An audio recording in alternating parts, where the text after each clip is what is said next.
Merci, Monsieur le Président. J'ai jamais de peau, moi, parce que le Président, quand je parle, il n'est jamais là. Je suis désolé.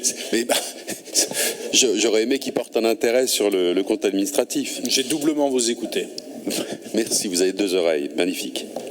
Monsieur le Président, alors un mot sur ce rapport financier. De quoi s'agit-il? Vous le savez, si le budget primitif est une déclaration d'intention, le rapport financier est le juge de paix. Il nous dit ce que vous avez fait ou pas. Vous le savez, nous avons voté contre votre budget. Nous ne sommes pas abstenus, nous ne sommes pas et ne serons pas les supplétifs de votre majorité. Nous avons voté contre. Votre rapport financier fait état de résultats comptables et c'est bien obligatoire, nécessaire. Vous vous réjouissez d'un état de capacité de désendettement exemplaire avec une capacité de désendettement de 4,5 ans à rapporter la moyenne des régions de 5,4 ans et une 4e place dans le classement des capacités de désendettement des régions françaises. Très bien. Vous inquiétez des conditions d'évolution de l'inflation, de la construction des recettes dans le présent et dans l'avenir. Nous pourrions d'ailleurs avoir un échange savant avec votre excellent vice-président en charge des finances sur ces points comptables. Ce serait passionnant, mais pourquoi, dans ce cas, avons-nous voté contre? Parce que si nous reconnaissons la gestion, nous pensons qu'elle est nécessaire, mais pas suffisante. Parce que dans le fond, une politique de gestion, est-ce de la politique? Certes, ce sont des conditions pratiques d'une politique, mais la politique de gestion, ce n'est pas la politique de vision. Une vision, c'est d'abord un cap. Comme le disait Isabelle Le Callennec, un cap, ce ne sont pas des slogans, genre plus d'emplois, moins de carbone, plus de Bretagne. Un cap, c'est encore moins un horizon que l'on décrit au loin, c'est une direction.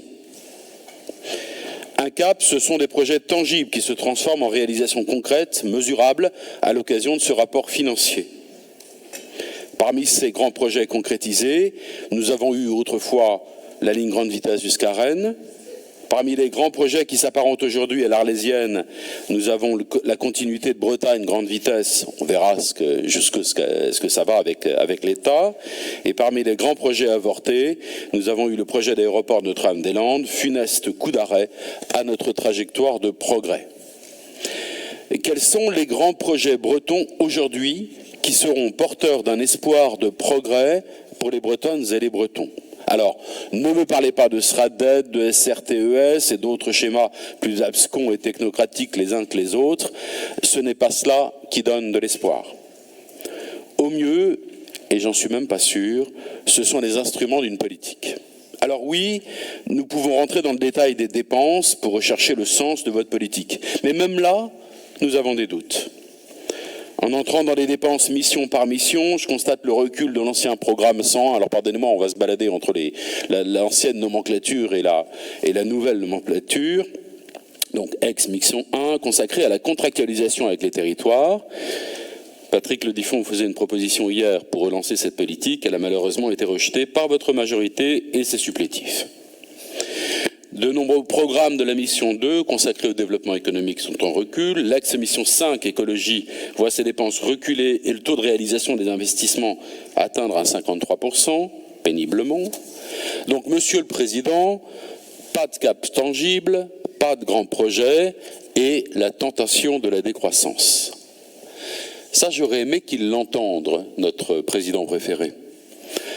À force de vous faire le chantre de la finitude du monde, vous prenez le risque d'enclencher la finitude de la politique et dans la foulée, la finitude de toute forme d'espoir. En cela, vous rompez avec le socialisme et vous cédez à l'idéologie dominante, celle de ceux qui ont tout ce qu'il faut et qui se disent donc qu'il faut faire une pause dans l'accès à la propriété de la maison individuelle, dans l'usage d'un véhicule automobile, ou quelle horreur, 2 véhicules automobiles. Monsieur le Président, qu'est-ce que je lis dans votre rapport financier? Une satisfaction comptable que je peux partager.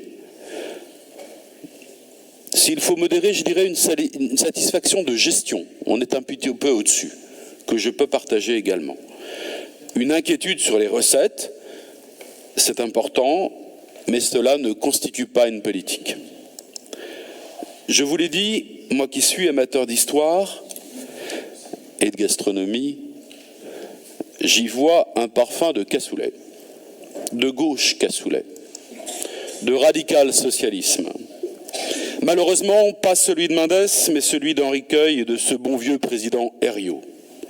Mais je ne voudrais pas flatter outre mesure votre vice-président en charge des finances. Qu'est-ce que je ne lis pas dans votre rapport financier? Je ne lis pas de politique, je ne lis pas de grands projets, pas de sens, d'espoir et de progrès. Si j'osais, je ne dirais que je n'y vois pas de souffle breton. Monsieur le Président, la région Bretagne, l'institution régionale nous semble s'essouffler et se perdre dans la technocratie administrante. Alors, profitez de cet été pour changer de point de vue comme un photographe. Faites cet exercice comme un exercice de style. Pour en faire l'expérience, écoutez ce que nous vous disons. Ne fermez pas les écoutilles simplement parce que ces propos viennent de votre opposition. Et faites mentir le président Herriot, qui disait en politique qu'il vaut mieux avoir tort avec ses amis que raison avec ses adversaires. Je vous remercie.